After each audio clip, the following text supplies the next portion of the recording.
છેલ્લે આપણે amino acid ભણી ગયા અને આપણે જોઈ ગયા કે પ્રોટીન સંયોજનો છે એ આલ્ફા એમિનો એસિડ સંયોજનોના પોલિમર સંયોજનો છે, એવું લાસ્ટ આપણે પીરિયડમાં વાત કરી હતી. તો હવે કઈ રીતે આ એમિનો એસિડ એકબીજાને જોડાઈ અને પ્રોટીન બનાવે છે એની આપણે ચર્ચા કરવાની છે. બરોબર. જસ્ટ તમને એમ વાત કરું કે ઘણા બધા એમિનો એસિડ જોડાય એટલે બને પેપ્ટાઇડ શૃંખલા, અને આ પેપ્ટાઇડ શૃંખલામાં બીજા કાર્બનિક અને અકાર્બનિક ભાગો જોડાય અને પછી બને પ્રોટીન. આટલું જટિલ બંધારણ છે એ પ્રોટીનનું છે. તો પ્રોટીન સંયોજનો છે એ આલ્ફા એમિનો એસિડ સંયોજનોના પોલિમર સંયોજનો છે. તેઓ એકબીજા સાથે પેપ્ટાઇડ બંધ અથવા પેપ્ટાઇડ સાંકળ વડે જોડાયેલા હોય છે. રાસાયણિક રીતે પેપ્ટાઇડ સાંકળ છે એ COH સમૂહ અને NH2 સમૂહ વચ્ચે બનતો એમાઇડ બંધ છે. આ પેપ્ટાઇડ એટલે આપણે પ્રોટીન સમજવું હોય તો પેપ્ટાઇડ બંધ એ સમજવાનો રહીએ. બરોબર. તો જે આ જે સમૂહ છે ને, આ NH2, એક એમિનો એસિડ નો NH2 સમૂહ અને બીજા એમિનો એસિડ નું COH સમૂહ, બરોબર, એમાંથી એક જગ્યાએથી આ H અને એક જગ્યાએથી OH દૂર થઈ જાય અને આ NHCO એટલે કે CONH સમૂહ જે બને એને એમાઇડ બંધ કહેવાય. આ એમાઇડ સમૂહ કહેવાય. અને આવા જાજા બધા હોય એટલે એને પોલીએમાઇડ અથવા પેપ્ટાઇડ એવો શબ્દ વપરાય છે. તો એમિનો એસિડ સંયોજનોના સમાન અથવા જુદા જુદા બે અણુઓ વચ્ચે પ્રક્રિયા, એક અણુનો એમિનો સમૂહ અને બીજા અણુનો કાર્બોક્સિલ સમૂહ એકબીજાને જોડાય અને ત્યાંથી પાણીનો એક અણુ છે એ દૂર થાય. તો જે આ CONH બંધ, NHCO કે CONH બંધ જે બને છે, બરોબર, એને જ કહેવામાં આવે છે પેપ્ટાઇડ બંધ. હવે બે એમિનો એસિડ જોડાણા હોય તો ડાયપેપ્ટાઇડ, ત્રણ એમિનો એસિડ જોડાણા હોય તો ટ્રાયપેપ્ટાઇડ, બરોબર, ચાર જોડાણા હોય તો એ રીતે ટેટ્રાપેપ્ટાઇડ, પાંચ હોય તો પેન્ટાપેપ્ટાઇડ. એમ જાજા બધા એમિનો એસિડ એકબીજાને જોડાય એટલે એને કહેવાય પોલીપેપ્ટાઇડ. સમજાણું? તો નિપજ છે આપણે એક એક્ઝામ્પલ ચોપડી વાર આપ્યું છે ડાયપેપ્ટાઇડ નું, એની જ વાત કરી. તો આ એમિનો એસિડ છે લખવાની એક સ્ટાઇલ છે કે જેમાં NH2 સમૂહ છે એ હંમેશા ડાબી બાજુ રહેવો જોઈએ અને COH છે જમણી બાજુ. આવી રીતના આ NH2, આ CH2, COOH, આ જે એમિનો એસિડ છે એનું નામ તમને ખબર જ છે. શું નામ છે? તો ગ્લાયસિન. અને વત્તા હવે બીજો એમિનો એસિડ લખું છું, ઈ લખું છું એલેનાઇન.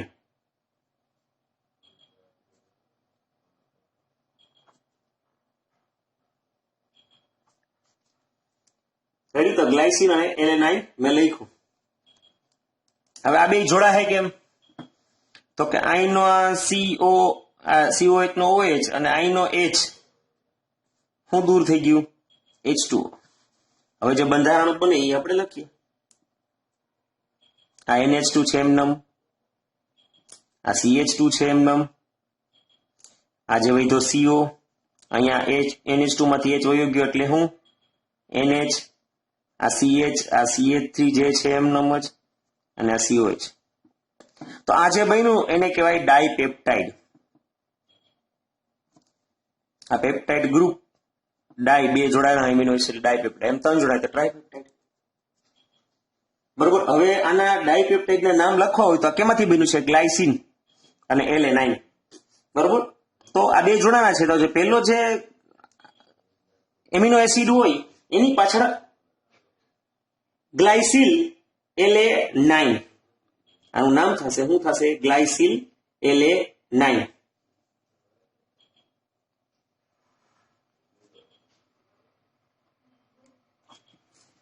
ટૂંકમાં જે છેલ્લો જે હોય ને, આ તો બે જોડ્યા, એમ જાજા જોડી શકો ને, છેલ્લો હોય એનું નામ એમનેમ રાખવાનું. ઈ બાકીના બધા આગળ જેટલા આવતા હોય બધાની આગળ આઈલ શબ્દ લગાડવાનો રહીએ.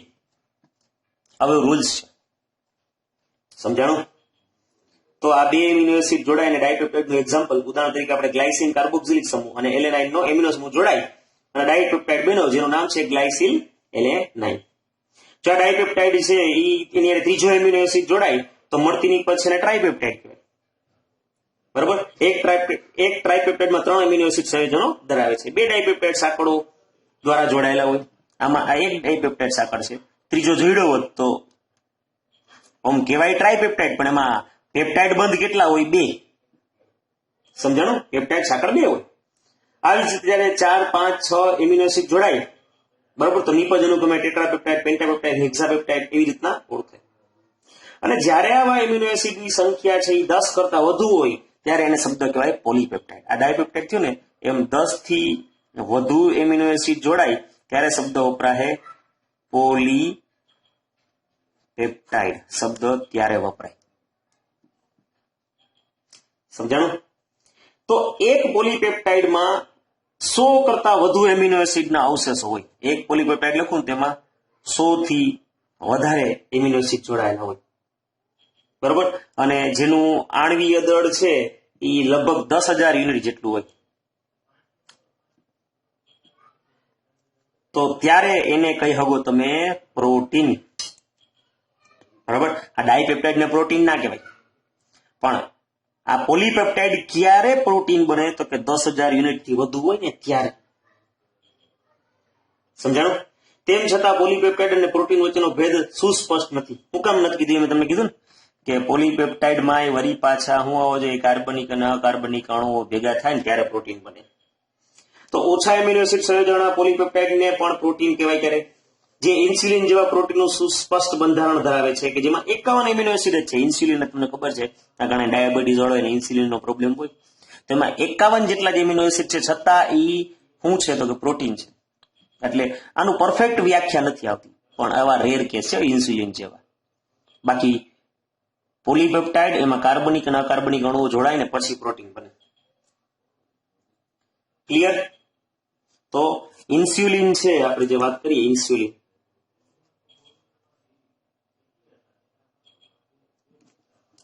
આ ઇન્સ્યુલિનની અંદર 51 જેટલા જ એમિનો એસિડ છે. હવે આપણે વાત કરવાની છે પ્રોટીન સંયોજનને તેના આણ્વીય આકારને આધારે 2 પ્રકારમાં વર્ગીકૃત કરી શકાય છે. આ વર્ગીકરણ આપણે ડિટેલમાં કરવાનું છે, પ્રોટીનનું વર્ગીકરણ.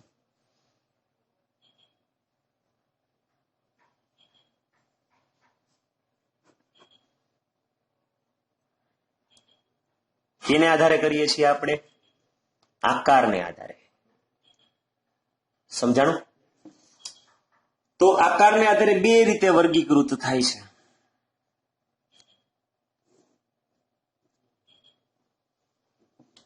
એક છે ઈ છે રેસામય પ્રોટીન સંયોજનો.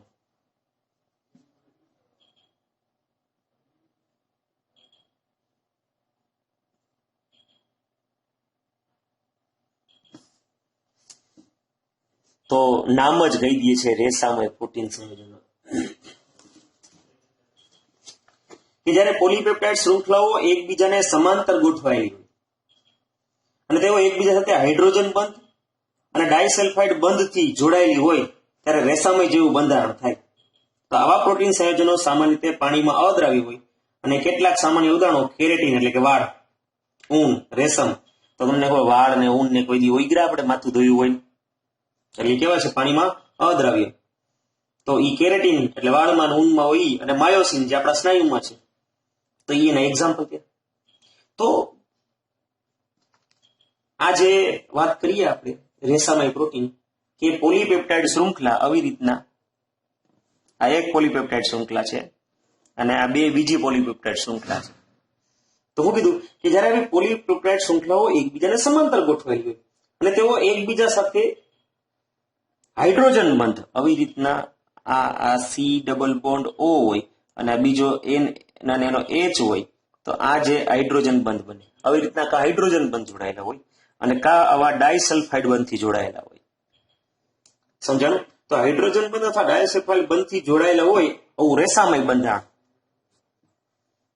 તો આવા પ્રોટીનને સામાન્ય રીતે આ બધા કેવા હોય છે? આવા રેસામય પ્રોટીન પાણીમાં અદ્રાવ્ય, અને એનું એક્ઝામ્પલ છે આપણને આપ્યું છે. શું નામ આપ્યું છે? કેરેટીન. અને બીજું નામ આપ્યું છે માયોસિન. આ બધું યાદ રાખવાનું છે, તફાવતમાં પૂછાય તો આપણને આવડતું હોવું જોઈએ. તો કેરેટીન અને માયોસિન છે એના એક્ઝામ્પલ થઈ ગયા. આવું એ પૂછાય, માયોસિન છે એ સ્નાયુમાં છે અને કેરેટીન છે એ વાળ, ઊન અને રેશમમાં છે. નેક્સ્ટ,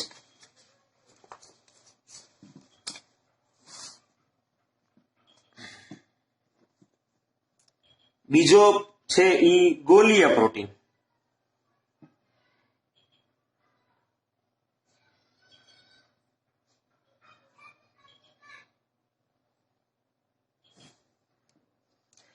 તો આપણે આકારને આધારે વર્ગીકરણ કરીએ છીએ. આમાં વાત કરીએ કે જ્યારે પોલીપેપ્ટાઇડ શૃંખલાઓ વળીને ગોળાકાર સ્વરૂપમાં હોય ત્યારે ગોળીય આકાર રચાય છે. આ પ્રોટીન સંયોજનો સામાન્ય રીતે પાણીમાં દ્રાવ્ય હોય છે અને એક્ઝામ્પલ છે ઇન્સ્યુલિન અને આલ્બ્યુમિન. બરાબર, ગોલીય પ્રોટીન. આમ ગોલીય પ્રોટીન તો પોલીપેપ્ટાઇડ શૃંખલા છે એ વળીને ગોળાકાર સ્વરૂપ ધારણ કરતી હોય આવી રીતના, તેને ગોલીય સ્વરૂપ કહેવાય, ગોલીય આકાર રચતો હોય. બરોબર, આ જે પ્રોટીન છે એ પાણીમાં કેવાય છે તો કે દ્રાવ્ય. રેડી? અને આના એક્ઝામ્પલની આપણે વાત કરીએ કે કોણ છે ગોલીય પ્રોટીન, એના એક્ઝામ્પલ તો ગોલીય પ્રોટીનનું નામ છે ઇન્સ્યુલિન અને બીજું એક્ઝામ્પલ છે આલ્બ્યુમિન.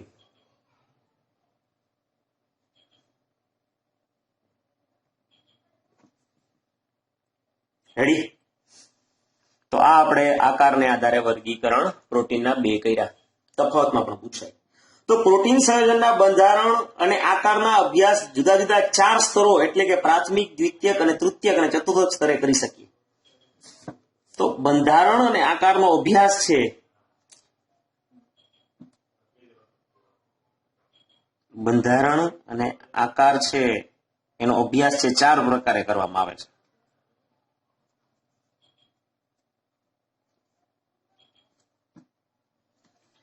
બરોબર, પ્રાથમિક, દ્વિતીયક, તૃતીયક અને ચતુર્થક બંધારણ. એટલે આ જે આપણે વાત કરી તો આકારને આધારે, બંધારણને આધારે આપણે વાત કરીએ તો પ્રાથમિક બંધારણ કોનું પ્રોટીનનું, દ્વિતીયક બંધારણ કોને કહેવાય. ટૂંકમાં પ્રાથમિક એટલે હવે સાદું બંધારણ હોય, દ્વિતીયક એટલે થોડુંક અઘરું આવશે, તૃતીયક એટલે થોડુંક વધારે જે એમાં કોમ્પ્લિકેશન થાય, ચોથું એટલે બહુ વધુ પડતું કોમ્પ્લિકેશન થાય. સમજાણું ને? ટૂંકમાં મસાલા નાખતા જાઓ, બંધારણ અઘરું થતું જાય, એમ પ્રાથમિક, દ્વિતીયક, તૃતીયક અને ચતુર્થક બંધારણ. હવે પેલા પ્રોટીન સંયોજનનું પ્રાથમિક બંધારણની આપણે ચર્ચા કરીએ. પ્રોટીન સંયોજનોનું પ્રાથમિક બંધારણ કોને કહેવાય? તો પ્રોટીન સંયોજનોને એક અથવા વધારે પોલીપેપ્ટાઇડ શૃંખલા હોય, આપણે ચર્ચા કરી હમણાં. રેસામે પ્રોટીનમાં ખબર 2 શૃંખલા હતી એકબીજાની સમાંતર. તો એક અથવા વધારે પોલીપેપ્ટાઇડ શૃંખલા હોય. આ પ્રોટીનના દરેક પોલીપેપ્ટાઇડમાં એમિનો એસિડ સંયોજનનો એક ચોક્કસ ક્રમ ગોઠવાયેલો હોય અને એમિનો એસિડ સંયોજનના આ ક્રમને પ્રોટીનનું પ્રાથમિક બંધારણ કહેવાય. તો પ્રાથમિક બંધારણમાં કોઈ પણ ફેરફાર એટલે કે એમિનો એસિડ સંયોજનના ક્રમમાં ફેરફાર જુદું પ્રોટીન બનાવે છે. એટલે કાંઈ નવીન નથી. પ્રાથમિક બંધારણ એટલે આ લ્યો પ્રાથમિક બંધારણ થઈ ગયું. આ મેં એમિનો એસિડની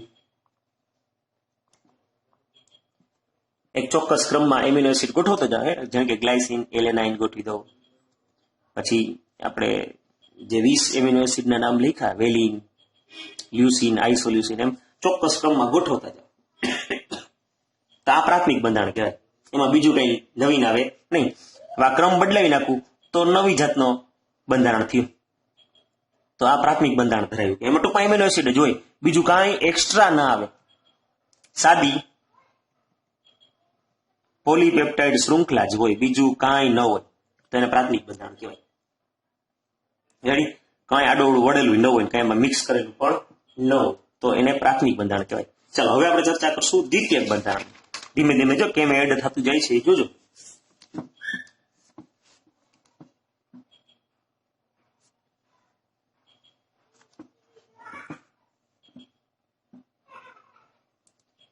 તો પ્રોટીન સંયોજનોનું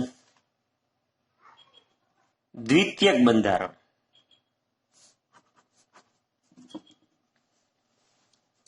કે પ્રોટીનના દ્વિતીયક બંધારણનો સંબંધ એવા આકાર સાથે છે જેમાં લાંબી પ્રોટીન શૃંખલાઓ અસ્તિત્વ ધરાવતી હોય અને તેઓ જુદા જુદા બે પ્રકારના બંધારણો ધરાવે છે. આ દ્વિતીયક પ્રોટીન છે એના એવી પાછા પેટા બે પ્રકાર. એક આલ્ફા સર્પિલ બંધારણ બંદર અને બીજું છે બીટા પ્લીટેડ શીટ. બીટા પ્લીટેડ શીટ બંધારણ.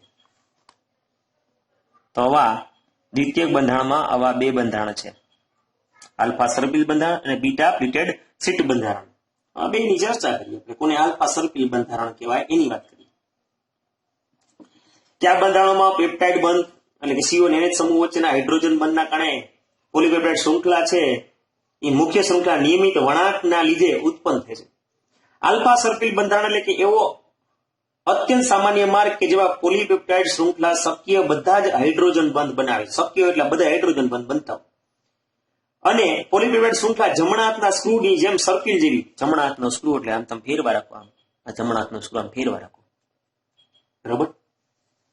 ટૂંકમાં DNA નું બંધારણ હોય ને એની જેવું આલ્ફા સર્પિલ. તો દરેક એમિનો એસિડના અવશેષ NH સમૂહ દર્શાવ્યા મુજબ પોલીપેપ્ટાઇડ શૃંખલાના પડોશી વળાંકના CO સાથે હાઇડ્રોજન બંધ બનાવે. તો કઈ રીતે હોય? અહીંયા આકૃતિ આપણને આપેલી છે 14.1 ની અંદર કે આવી રીતના આલ્ફા સર્પિલ બંધારણ. આ એક મેં હું દોરી પોલીપેપ્ટાઇડ શૃંખલા દોરી. હવે એવી જ રીતના એની સમાંતરે આવી રીતના બીજી પોલીપેપ્ટાઇડ શૃંખલા હું દોરી લઉં, બરોબર. તો એક પોલીપેપ્ટાઇડ શૃંખલા છે એનો CO ગ્રુપ અને બીજાનો આ જે NH ગ્રુપ હોય એની વચ્ચે હાઇડ્રોજન બંધ બનેલો હોય. શક્ય એટલે બધા જ હાઇડ્રોજન બંધ બને. તો આવી રીતના આ હાઇડ્રોજન બંધ બનાતા હોય બે પોલીપેપ્ટાઇડ શૃંખલા સર્પિલ આકારમાં છે, બરોબર. અને જમણા હાથનો સ્ક્રૂ બાજુમાં બતાવેલું છે, ફેરવેલી છે. આ બંધારણને કહેવામાં આવે છે આલ્ફા સર્પિલ બંધારણ. સાપ જેવું દેખાય આલ્ફા સર્પિલ.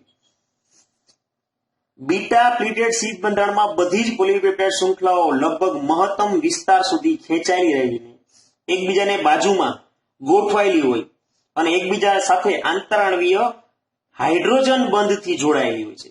આ બંધારણ ગળી જેવું વળેલા હોવાને કારણે તેને બીટા પ્લીટેડ શીટ કહેવામાં આવે છે. આવી રીતના ઘડી ના પાડે આપણે.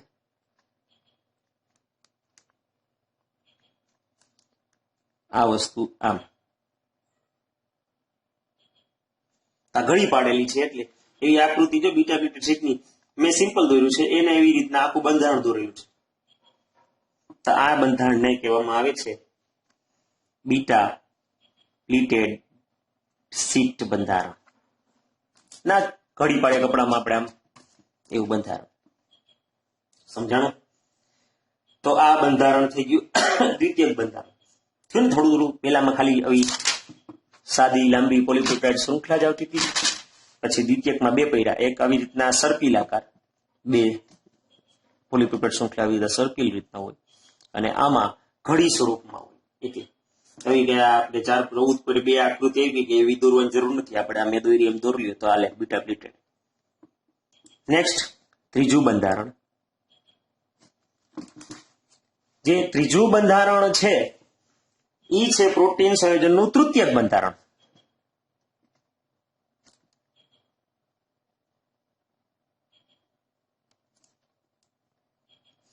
હવે આના કરતા થોડુંક એક્સ્ટ્રા આવશે. આમાં તમે હાઇડ્રોજન બંધ તો રચાય જ છે, આમાં બેમાં હાઇડ્રોજન બંધ તો આવ્યા જ હતા. હવે આમાં થોડુંક એક્સ્ટ્રા આવશે કે પ્રોટીન સંયોજનના તૃતીયક બંધારણમાં પોલીપેપ્ટાઇડ શૃંખલાનું એકંદરે વળાંક દર્શાવે છે. એટલે કે દ્વિતીયક બંધારણનું ફરીથી વળવું હજી વધારે એક્સ્ટ્રા વાળું. તે મુખ્યત્વે બે આણ્વીય આકાર જેવા કે રેસામય અને ગોલીય આકાર, જે ઉપર આપણે વાત કરી હતી ને એ જ આના બંધારણમાં કેવું હોય છે તો કે રેસામય અને ગોલીય આકાર, બરોબર. અને આમાં બેમાં શું હોય છે તો કે હાઇડ્રોજન બંધ હશે, આવી રીતના ડાયસલ્ફાઇડ બંધ હશે, વાન્ડરવાલ્સ બંધ હશે, સ્થિર વિદ્યુતીય આકર્ષણ હશે, આવું બધું મિક્સિંગમાં આવતું. સમજાણું? તો આમ પ્રોટીનના દ્વિતીયક અને તૃતીયક બંધારણને શું કરશે? આ સ્થાયી કરશે. ક્લિયર?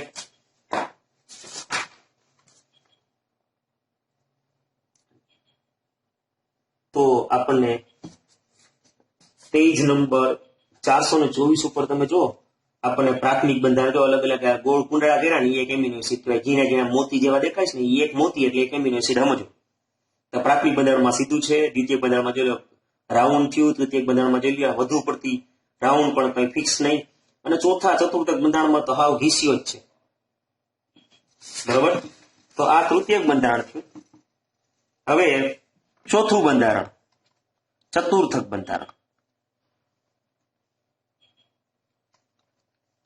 ચતુર્થક બંધારણ કે પ્રોટીનના આ ચતુર્થક બંધારણમાં કેટલાક પ્રોટીન સંયોજનો 2 અથવા વધારે પોલીપેપ્ટાઇડ શૃંખલાઓ બનેલા હોય છે, જેમાં ઉપ એકમો હોય, અને આ ઉપ એકમોની પરસ્પર અવકાશીય ગોઠવણી ચતુર્થક બંધારણ રચે.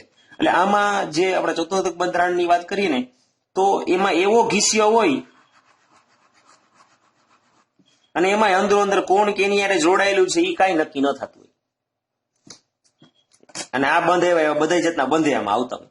જો આપણે આગળ વાત કરીએ આમાં કોઈ જાતના બંધ નહોતા, ખાલી એમિનો એસિડ જ રાચણ હતા.